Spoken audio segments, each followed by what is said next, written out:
Lonely Cowboy took in a native girl who was left tied to a fence by the drunk men in town.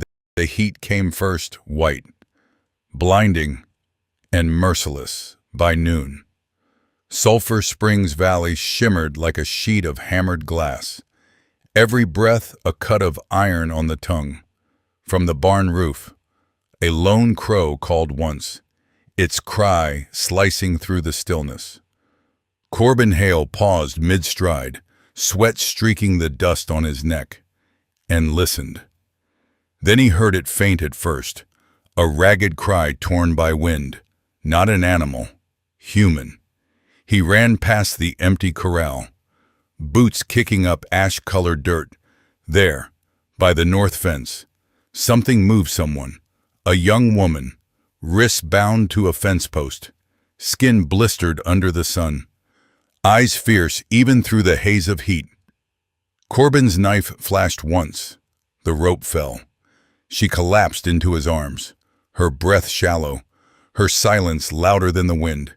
He didn't know it yet, but in untying her, he had just opened a wound the whole valley would bleed from. Dry Creek Ranch sat half-buried in dust at the edge of Sulphur Springs Valley, a patch of stubborn earth clinging to what little life the desert allowed. The corral slumped with age. The windmill hadn't turned in months, and the creek it was named for was nothing more than a pale scar through the red dirt. Only the wind seemed tireless, whispering through mesquite thorns and scattering the scent of iron and smoke that never left this land. Corbin Hale had learned to live with that silence.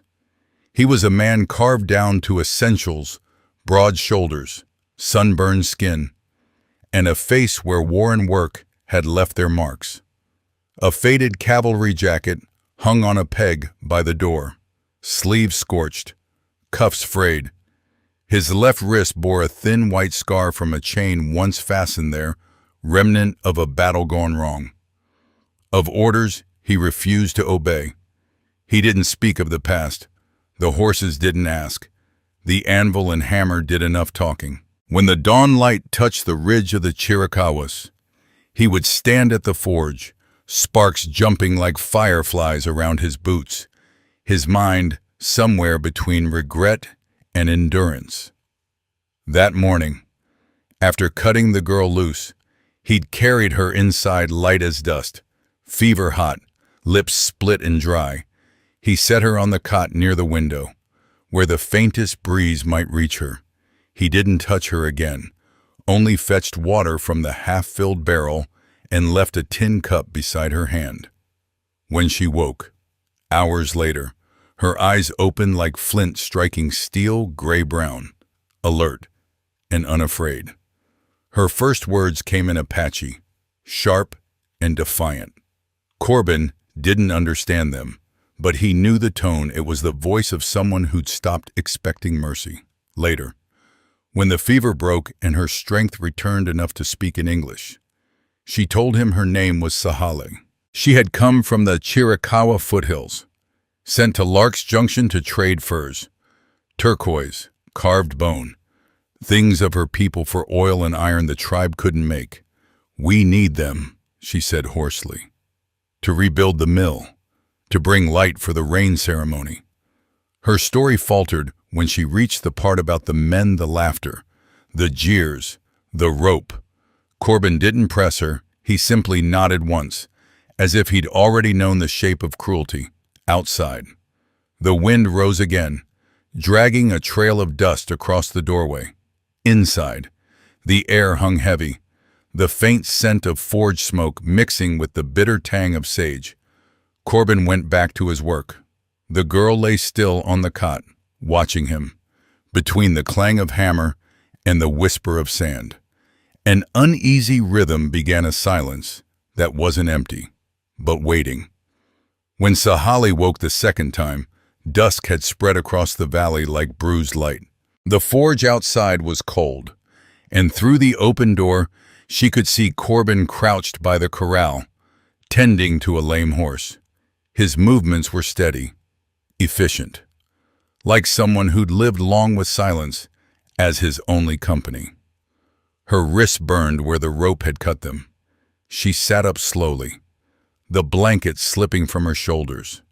Her first instinct was flight out the door, across the empty valley, but her legs trembled under her own weight. And there was nowhere to run. The sky stretched forever, the same color as old bone. Corbin turned when he heard her steps. Their eyes met across the distance between shadow and light. "You shouldn't be standing yet," he said quietly. She flinched at the sound of his voice. It wasn't harsh, but she had learned to expect danger from men who spoke softly. "Why am I here?" Her tone was sharp, wary. "You'll take me to your sheriff." Corbin wiped his hands on a rag, shook his head. "No sheriff." Then why he looked at her a long moment, the setting sun catching the faint scar along his jaw.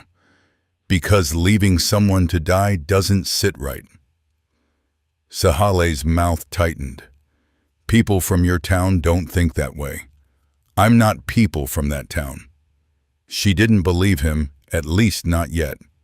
Her gaze drifted toward the table where a half loaf of bread lay beside a tin cup of water. He noticed, nodded once toward it, and stepped back, giving her space. She hesitated before crossing the room, never turning her back to him. Corbin went to the forge, relit the coals.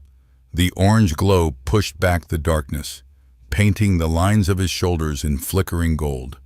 Sahale sat at the table, hands cupped around the cup, though the water was warm. For the first time, she studied him, the faint tremor in his left hand when he gripped the hammer, the way his eyes stayed on the flame too long. A man haunted, maybe more than kind. "I saw your uniform," she said suddenly. "You were soldier." He didn't deny it, once. "And now I build things I don't have to destroy later." The answer hung between them, heavy as the heat. She looked down, tracing the rim of the cup. "The men who tied me, they said it was a joke, that I should learn to bow." Her voice shook for the first time. "Do men like you find that funny?" Corbin set the hammer aside, met her eyes through the half-light. "No, but I've known men who did." Silence settled again. Not cold this time, but fragile. Outside, the cicadas began their song, thin and endless, when he brought her a small jar of salve for her wrists. She recoiled before she could stop herself. He froze, then placed it gently on the table, stepping back without a word. Sahale hesitated, then murmured, "You could have sold me back to them." Corbin shrugged. "I don't trade people." Her gaze softened, almost imperceptibly. She lifted the jar, the scent of sage and ash filling the air. For the first time that day, she whispered, "Thank you." He nodded once, not meeting her eyes. "You can rest here. The horses won't mind company." Later that night, long after she drifted into uneasy sleep, Corbin sat by the window, polishing his old cavalry buckle until it caught the moonlight. Outside, the wind shifted east, carrying the smell of rain. He told himself he'd send her on her way come morning, but deep down, he knew the desert rarely gave anything without reason. The days that followed bled together under the white sun. Morning began with the sound of the forge, metal meeting metal, and ended with the hush of coyotes calling across the valley. Between those hours, Corbin and Sahale moved like two ghosts sharing the same ruin of a home, close enough to sense each other's breath, distant enough to remember the walls between them. She regained her strength quickly. The desert seemed to harden her rather than weaken her. By the fourth morning, she was outside, sleeves rolled, drawing water from the half-buried barrel to wash the horse's flank. The animal tensed but didn't kick. Corbin watched from the porch, arms crossed. "You handle her well," he said. Sahale glanced up, her braid falling over one shoulder. A horse knows what you carry inside. She feels fear before you do. He gave a small nod, as though that explained more than words could. After that, she stayed first for a day, then another, until time itself stopped asking when she would leave. They rarely spoke. It was the silence that began to build something between them, the quiet gestures, the shared rhythm of necessity. Corbin repaired the cracked trough while she patched the torn saddlebag. She cooked in the evenings, blending wild herbs with the few things in his pantry.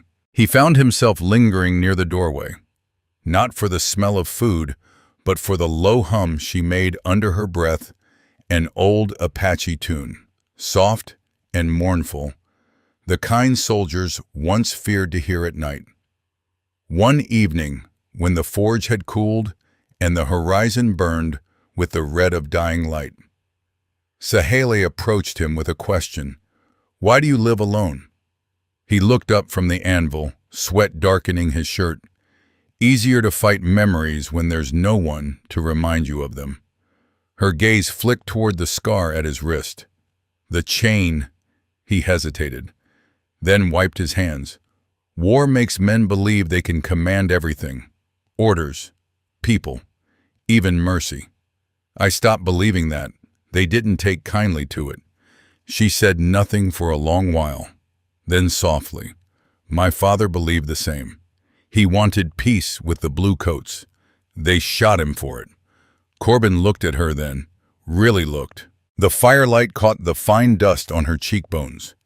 The curve of her jaw, set not in pride, but endurance. "So both our fathers believed in the wrong kind of strength," he said quietly. Sahele gave a faint, bitter smile. Or maybe the right kind.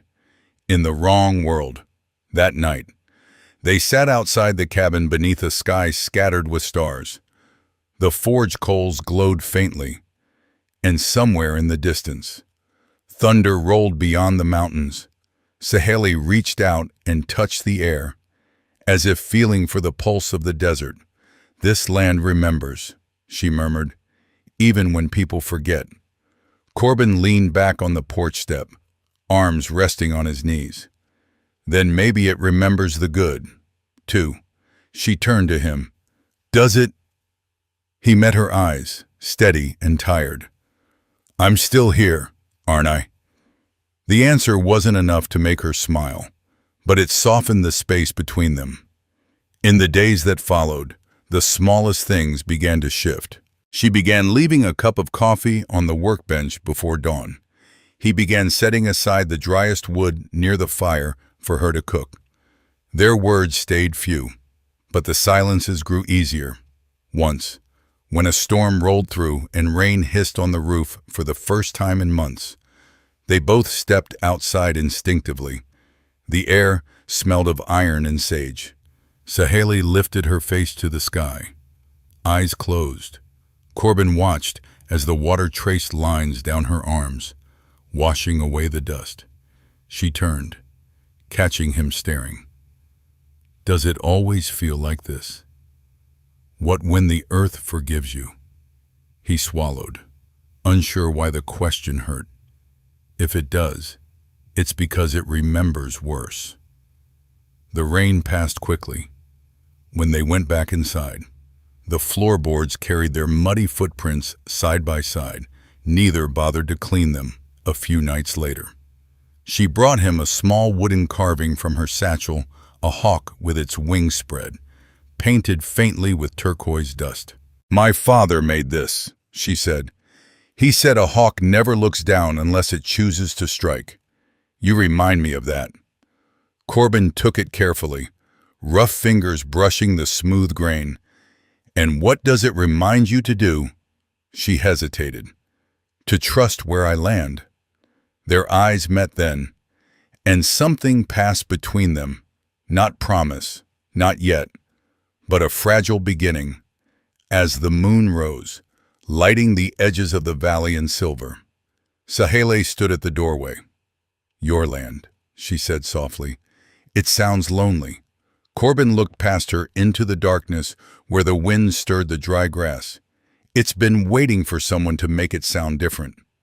She didn't answer, but when she walked away, her bare feet made no sound, and still he could hear her long after she'd gone, by dawn. The hawk carving sat on his table beside the turquoise-blue glow of the early sky.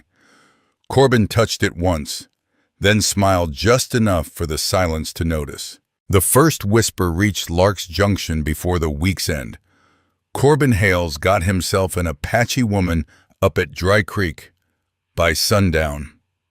The whisper turned into a certainty, rolling through the saloon and the feed store, passing from mouth to mouth like wildfire through dry brush. Some said she'd bewitched him. Others said he'd gone mad, living alone too long under the sun. By the time Mrs. Agatha Ellery spoke in her righteous tone from the steps of the general store, "That man's made a disgrace of his color," the town had already chosen its sides. At the blacksmith shop, old Harlan Boone spat in the dirt and said what others were too quiet to say. Ain't the first time this valley turned cruel to the wrong folks. Beside him, Martha Gaines, the widow who ran the coffee house, just nodded. Seems to me the ones crying shame are usually the ones got plenty of it themselves. Out at Dry Creek Ranch, Corbin and Sahaley said little. But silence no longer felt peaceful, it felt surrounded. He could sense it every time the wind shifted, as though the valley itself was listening. Sahaley noticed too. One evening she returned from gathering herbs near the ridge, her face pale beneath the dust. There were tracks, she said, boot prints. 3 men, watching from the fence line. Corbin's jaw tightened. He loaded his rifle, not for show but for warning. "They'll come," he said simply. "Men like that always do when they're scared." She stared at him. Scared of what? He met her eyes. Of something that doesn't fit the story they tell themselves. That night, they slept lightly.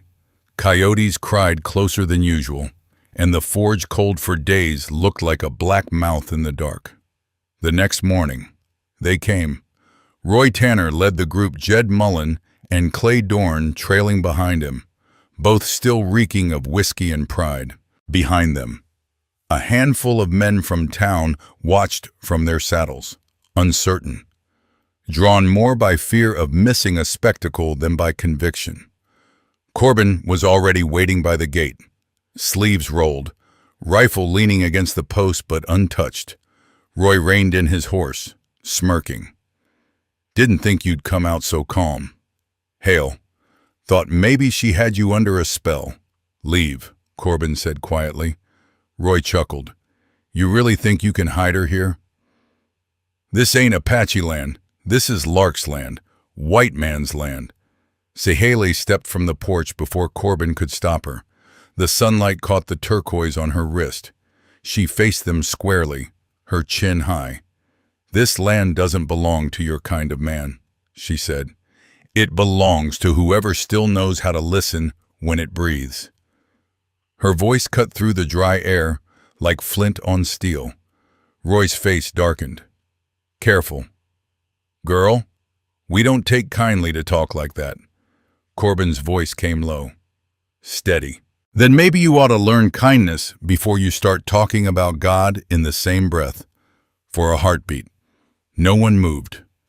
Then Roy spat, flicked his reins, and the men turned their horses toward town. But Corbin knew it wasn't finished. Men like Roy didn't leave because they were convinced. They left because they were planning something worse.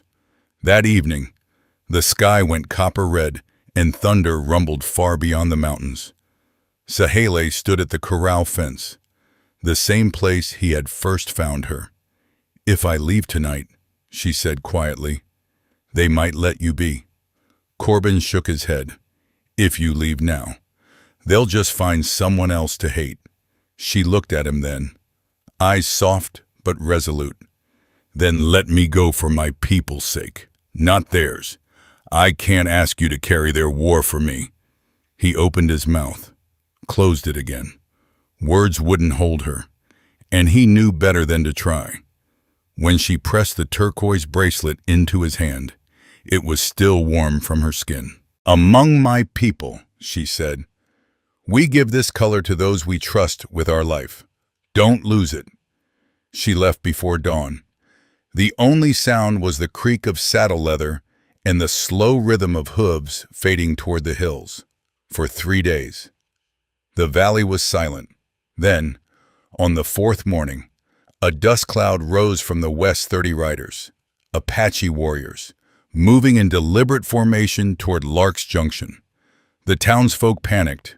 Doors slammed, shutters barred, men scrambled for rifles. But when the riders entered the square, they carried no weapons, only 3 men bound at the wrists and gagged with their own bandanas: Roy Tanner, Jed Mullen, and Clay Dorn. The lead warrior dismounted Tyen, the chief's son. His braids streaked with gray, his gaze swept the crowd, voice carrying in both Apache and English. "No man becomes strong by making another bleed," he said, "and no land becomes clean by the hands of cowards." The bound men were dropped at the sheriff's feet. The sheriff, red-faced, could barely meet the chief's eyes. Around them, townsfolk stood frozen. Some hung their heads, others looked away. At the edge of the square, Corbin stood silent, hat low, the turquoise band cold against his palm. Among the riders, one face turned toward him: Sahel. She didn't smile, but her eyes said everything. When the Apaches rode out again, the dust they left behind seemed different, heavier, but clean somehow, like the valley had exhaled after holding its breath too long. That night, Corbin sat alone on the porch. The wind carried the scent of sage and rain. Somewhere out there, she was free, and for the first time in years, he felt something close to peace. He thought it might have ended there: one man, one woman, in a small valley remembering kindness. But the desert never forgets what begins in its dust. The storm broke 2 nights later, not with thunder or rain, but with wind, warm, heavy, smelling of wet earth far away. Corbin sat by the forge, the coals dim, his thoughts quieter than the dark around him. Every few moments he reached for the turquoise band in his pocket, running his thumb over its worn edge until it glowed faintly in the firelight. A knock came, soft but sure. He looked up, heart tightening before reason caught up. No one knocked this far out. When he opened the door, Saheli stood there, wrapped in a doeskin cloak darkened by travel. Her hair was windblown, her eyes steady. In her hand, a small lantern flickered, the same one he'd given her weeks ago, its glass now smudged by long use. "I thought you'd gone east," he said quietly. "I did," she answered. "Then west again. My people built the first outpost near Dust Creek. We're trading iron and oil now, just as I said we would." He nodded slowly, uncertain what to say. The lantern flame reflected in her eyes, small but unwavering. "They sent me to speak with the white traders in Bisbee," she went on, setting the lantern on the table. "But I came here first." "Why?" Saheli hesitated, the silence stretching like a breath neither of them wanted to end. "Because there are debts that can't be paid with iron or turquoise, only with truth." Corbin leaned against the doorframe. "You don't owe me anything." She shook her head. "You didn't save me to be owed. You did it because something inside you still believes mercy isn't weakness." The wind outside rattled the shutters. Somewhere far off, thunder murmured against the Chiricahuas. He poured water into 2 tin cups, handed her one. "You think mercy changes anything? It changes who holds the fire," she said. "And maybe that's enough."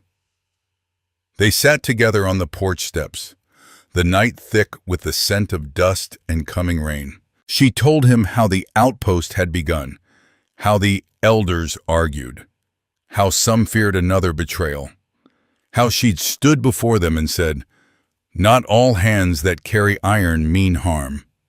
"You used my words," he murmured. Her lips curved, just barely. "I borrowed your stubbornness." Lightning flared across the valley, white and clean. The wind grew cooler, and with it came a faint sprinkle of rain, just a few drops, scattered and brave. Sahaley reached out her hand, catching one on her palm. "You were right," she whispered. "The land remembers the good, too." Corbin turned toward her. "And if it forgets again, then we remind it." The words settled between them like an oath. She looked down at the lantern flickering between their boots. "I'll be leaving again soon. There's work to be done. But this—" She touched the lantern. "This light burns with your oil and my wick. It can't stay alive if one of us stops tending it." He studied her face, every shadow and glint of light the storm revealed. "Then I'll keep the oil ready." For the first time, she smiled small, real, tired in the way only survivors smile. "And I'll bring the wick." She rose to leave, but he reached out, gently catching her wrist. The gesture wasn't possession, it was recognition. He pulled her close and kissed her once, soft, certain, tasting of rain and iron. No promises, no vows, just truth. When she stepped back, her hand lingered at his chest, feeling the steady beat beneath the rough cotton. "The desert doesn't forgive easily," she said, "but sometimes it gives us one more chance." "And sometimes," he replied, "that's all we need." The rain deepened, tapping against the roof like quiet applause. By the time she rode away, dawn had begun to gray the horizon. The lantern she carried glowed faintly in the distance, a moving star swallowed slowly by the light. Corbin stood in the doorway until it disappeared, the smell of rain thick around him. The valley was alive again, and somewhere beyond the hills. He thought he heard her voice carried on the wind low, steady, like a prayer made of forgiveness. A year passed. The summer of 1882 came hot and gold. But the valley was different. The rains had been kind, or maybe the earth had simply decided to forgive. Green shoots of yucca broke through the old cracks, and the creek behind Dry Creek Ranch, once a scar of dust, now held a slow trickle of clear water. Corbin Hale worked beneath the sun with his sleeves rolled, driving new posts into the softened ground. His forge still sang in the mornings, but its sound no longer echoed hollow. Sometimes, when the wind turned east, he could smell cedar smoke from the Apache outpost at Dust Creek, a scent that carried a quiet promise. He had built a new fence that week, stronger than before, running along the same line where he'd once found her tied. Every post was straight, every wire tight, but he never walked that stretch without remembering the sound of her voice saying, "The land still breathes." That afternoon, as the horizon shimmered, a figure appeared where the trail bent toward the ridge, a rider moving steady through the heat haze. Corbin shaded his eyes. Even from afar, he recognized the way she sat her horse upright, calm, as if the desert bowed beneath her. When she drew close enough for him to see her face, he smiled without meaning to. Sahaley's hair was tied back with a strip of turquoise cloth, her expression composed, peaceful. "Didn't think you'd find this place again," he said as she dismounted. "I never lost it," she replied. "My people call it the heart between winds. Dust Creek Outpost stands because of you, because of both of us," he corrected. She nodded, eyes tracing the fence line. "You rebuilt the place." He looked around the ranch. the faint shimmer of life returning to the soil. It rebuilt itself. I just stopped fighting it. For a moment, neither spoke. The only sound was the slow creak of her saddle and the whisper of grass brushing against the posts. Then she walked toward the fence, the same spot where he had cut her free, and ran her hand along the smooth new wood. "Do you ever think about that day?" she asked quietly. "Every time I hear the wind change. And what do you hear in it now?" He smiled faintly. "Not guilt anymore." Sahale turned toward him, her eyes soft with something that was neither pity nor sorrow, only understanding. She reached into her satchel and drew out the turquoise bracelet, the one she had once left behind. It had faded from sun and time, the color dulled, but still alive. "You kept it," she said. "Didn't seem mine to lose." She stepped closer, looping it gently around his wrist. "It is now. The desert remembers who it can trust." The sun dipped behind the Chiricahuas, painting the valley in copper light. A breeze rose, warm and sweet with the scent of sage after rain. For a long moment, they stood side by side, looking out over the land that had once divided them and now held them both. Above them, a hawk circled the same shape he'd carved months ago, its wings flashing silver as it rode the last light of day. Corbin's voice was low when he finally spoke. "Guess this land wasn't waiting for rain after all." Sahale glanced at him, a quiet smile touching her lips. No, it was waiting for someone who'd remember how to make it bloom. The wind carried her words away, scattering them across the valley like seeds. And as twilight deepened, the faint glow of a lantern flickered in the ranch window, its light steady, unyielding, burning with the same small fire that had once saved them both. And so, beneath the red dusk of Sulphur Springs Valley, two souls once divided by dust found their way back through mercy and trust. This is the story of the rancher and the Apache woman of a land that healed when two hearts dared to listen. If it moved you, share it. Let others feel the quiet strength that still breathes in the Wild West, the strength to forgive, to rebuild, and to love beyond fear. Stay with us for more frontier tales of courage, redemption, and the light that never dies.